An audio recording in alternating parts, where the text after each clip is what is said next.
भारतीय cricket team में 4 batter, 6 allrounders और 5 फास्ट बॉलर शामिल हैं, लेकिन पाकिस्तान क्रिकेट टीम के लिए असल चैलेंज उनके ओपनर अभिषेक शर्मा से निपटना होगा। अभिषेक शर्मा 39 टी20 इंटरनेशनल में 194.456 स्ट्राइक रेट से 1297 रन स्कोर कर चुके हैं और पाकिस्तान के खिलाफ अभिषेक शर्मा ने 3 टी20 इंटरनेशनल खेले हैं जिसमें उनका बल्ला खूब चला है। तो वो पाकिस्तानी बॉलर्स के खिलाफ 189.65 के स्ट्राइक रेट से 110 रन बनाने में कामयाब हुए हैं, जिसमें उनका बेहतरीन स्कोर 74 रन रहा है। बॉलिंग में बात करें तो स्पिन के शोबे में कुलदीप यादव पाकिस्तान के खिलाफ कामयाब रहे हैं, जिन्होंने पाकिस्तान के खिलाफ 3 मैचों में 8 खिलाड़ियों को पवेलियन की राह दिखाई है और पाकिस्तान के खिलाफ उन्होंने 6.58 के इकॉनमी से रन्स दिए हैं।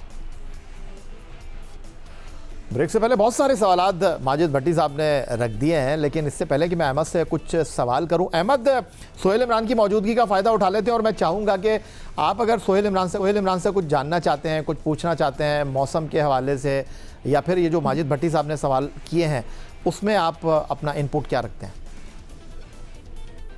नहीं, कुछ भी नहीं, कि बस ये है कि ज़रा नज़र रखें, इंतज़ार कर रहे हैं हम। बाकी आप समझ जाए। सोहेल इमरान साहब, ये बताइएगा कि भारत की टीम तो दिल्ली से कोलंबो की रात को फ्लाइट ले रही है, जो भारतीय साफ़ी हैं उन्होंने पहुंचना शुरू कर दिया है या वो भी भारत की टीम के साथ ही आएंगे? नहीं, यही हम पिछले 3-4 रोज से देख रहे हैं इंडियन जो जर्नलिस्ट हैं वो यहाँ पर पहुंच चुके हैं। मुख्तलिफ आउटलेट्स के जो है लोग हैं, टीवी मीडिया के लोग अभी कम पहुंचे हैं क्योंकि आपके इल्म है कि वहाँ पर ज़्यादा मैचेस हैं इंडिया में और मुख्तलिफ वेन्यूज पर भी हो रहे हैं। लेकिन यहाँ पर प्रिंट मीडिया से जिनका ताल्लुक है या सोशल मीडिया से जो जिनके हैं डिजिटल मीडिया, वो लोग ज़्यादातर यहाँ पर पहुंचे हैं। बल्कि पिछले मैच से नहीं, बल्कि हम जो पहला मैच था पाकिस्तान के नाजी स्पोर्ट्स क्लब में नीदरलैंड के खिलाफ रात को, तब भी 2 से 3 जर्नलिस्ट थे। फिर यूएसए के खिलाफ मैच था, उनकी तादाद बढ़ी और वो आकर पाकिस्तान टीम के जब ट्रेनिंग सेशन होता रहा कोलंबो क्रिकेट क्लब में, वहाँ पर भी मौजूद रहे हैं। उसके ऊपर खासी उन्होंने नजर रखी हुई थी। तो क्योंकि जो बताया ये जा रहा है कि आज इंडिया का मैच है इंडिया के खिलाफ दिल्ली में और उसके बाद चार्टर्ड फ्लाइट से बताया जा रहा है कि जी उन्होंने यहाँ पर पहुँचना है और चार्टर्ड फ्लाइट जो है वो दिन के औकात में आती है। पहले हमें भी यही था कि शायद मैच खत्म होना है और रात के 2-2:30 बजे वो वहाँ से फ्लाई करेगी और 3.5-4 घंटे का रास्ता है बाहर का, तो वो सब पहुँचेंगे यहाँ पर। अब हमें जो इतलात मिल रही है वो यही है क्योंकि चार्टर्ड फ्लाइट है, तो चार्टर्ड फ्लाइट का जितना भी स्केड्यूल है वो डे में रखा गया। अब इसके बारे में मजीद तस्दीक की जानी बाकी है। तो डेफिनेटली कल से न सिर्फ स्पेक्टेटर्स की आमद का सिलसिला, दुबई से बहुत लोग आ रहे हैं, इंडियन टीम के जो फैन हैं जो हमेशा उनके साथ ट्रैवल भी करते हैं, पहुंचते भी हर जगह पे। इंडिया से बहुत ज्यादा आ रहे हैं क्योंकि बहुत ही 2-3 शहर जो उनके बड़े हैं वो बहुत ही 1-1.5 घंटे की फ्लाइट के ऊपर यहाँ पर शहर है, उनके टिकट भी इतने ज्यादा महंगे नहीं, हालांकि उसकी कीमत बड़ी है, 60 से 1 लाख 1.25 लाख तक पहुंच चुकी है, जो पहले आम दिनों में 60,000 रुपये में मिलती थी। लेकिन अब वो टिकट जो है वो थोड़ा सा कॉस्टली जरूर हुआ, लेकिन उसके बावजूद लोग पहुंच रहे हैं यहाँ पर। कल से सही जो रौनक है ना वो यहाँ पर कोलंबो में या टीम होटल्स के बाहर या गोल रोड पे, फेस ऑफ गोल, जितना भी एरियाज हैं जो टीम होटल्स के करीब पड़ते हैं, वहाँ पर कल खासा हल्ला गुल्ला अगले 2 रोज यहाँ पर कोलंबो में देखने को मिलेगा। ये रौनक तो आप हमें दिखाएंगे सोहेल इमरान साहब। अहमद शहजाद साहब, बहुत सारे सवालात कर दिए माजिद भट्टी साहब ने, टू मच कॉम्बिनेशन उन्होंने क्रिएट कर दिए हैं। आप कह रहे थे कि स्पिनर्स बहुत हैं, लेकिन किससे कप्तान बॉलिंग कराएंगे, किससे नहीं कराएंगे, ये उनके लिए भी एक बहुत बड़ी गिमिक होगी। ये जो भट्टी साहब ने ऑप्शन दिया है कि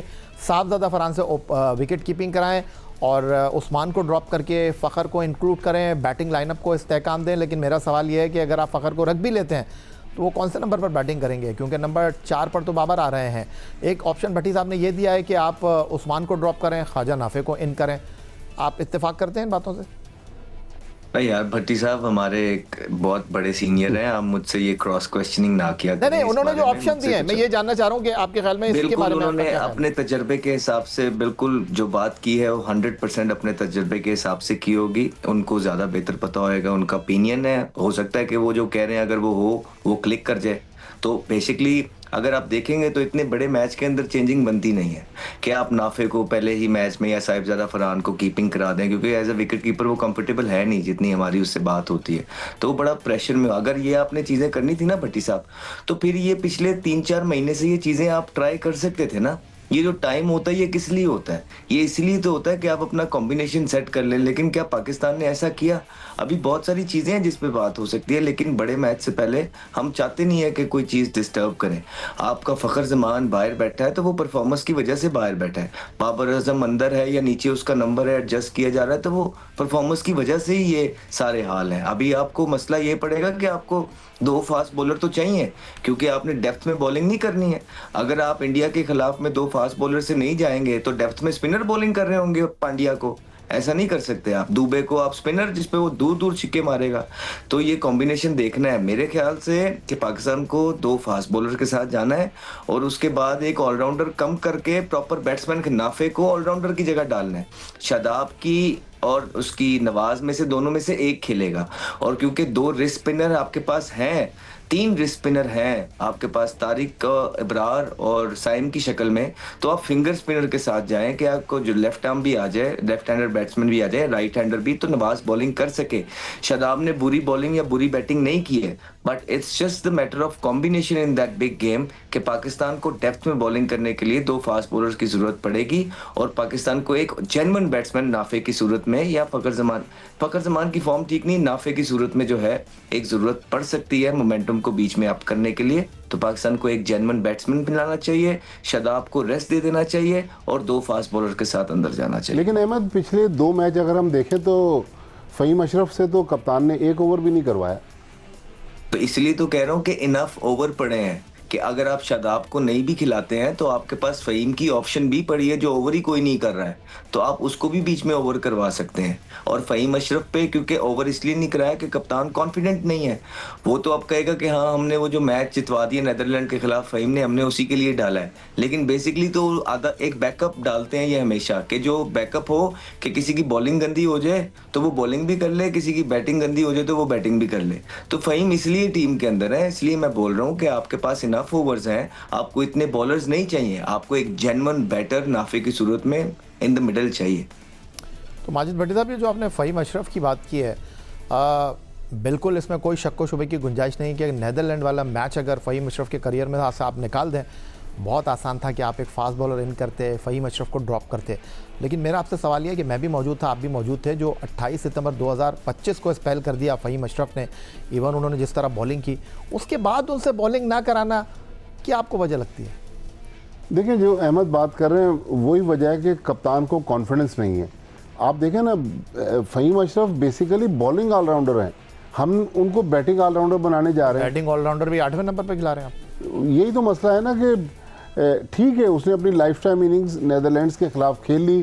क्रिकेटर्स के कैरियर में कोई ऐसे दिन आते हैं जब वो एक्स्ट्रा ऑर्डिनरी परफॉर्मेंस देते हैं, फ़हीम अशरफ ने दे दी।